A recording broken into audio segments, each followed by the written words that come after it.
Nancy Clancy, Super Sleuth by Jane O'Connor. Chapter 1. Hardly a Mystery. Nancy Clancy was all set to solve a mystery. She had a fancy magnifying glass complete with rhinestones. She had a spiral notepad and a flashlight. She had sunglasses, a hat with a floppy brim, and a pink trench coat. A trench coat was the kind of raincoat that detectives wore. She had superb detective skills. She was naturally noisy. So she was good at snooping. Investigating was the professional word for snooping. Really, the only thing Nancy was missing was a mystery. If only more criminals lived around here, she said to her father.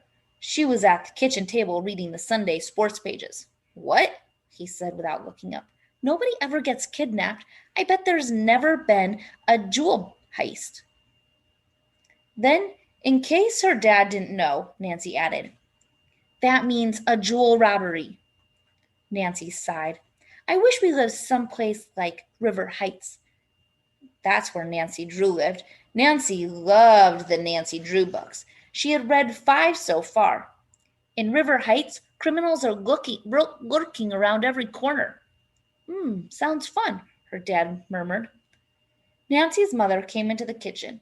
Nancy's little sister trailed behind her. She had on blue flippers that made a slapping sound as she walked. Have either of you seen JoJo's snorkel mask? Nancy's mom asked.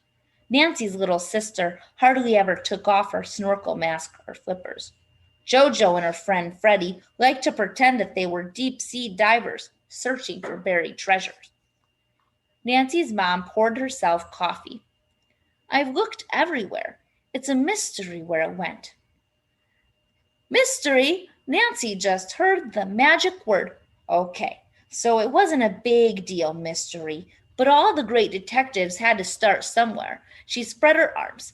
Ta-da! Nancy Clancy, Super Sleuth, at your service. Honey, her mom smiled. You'll look for it? Sure, my rates are very reasonable. Nancy paused. Only kidding, you're family, so my services are free. Nancy went and slipped on her pink trench coat. It was so important to dress like a professional. Jojo, I just need to ask you a few questions, she said, pulling the notepad from her pocket. Trust me, we'll get to the bottom of this. At that moment, Bree appeared at the back door. She was wearing a trench coat too. Hers was purple. Jojo left this at our house. Bree was holding a snorkel mask. Thanks, Nancy's mom asked. Then she turned to Nancy. Sorry, sweetie. Nancy scowled. Her first case was closed before it even got opened. I have to pick up a book for my mother. It's at the twins' house, Bree told Nancy. Come with me.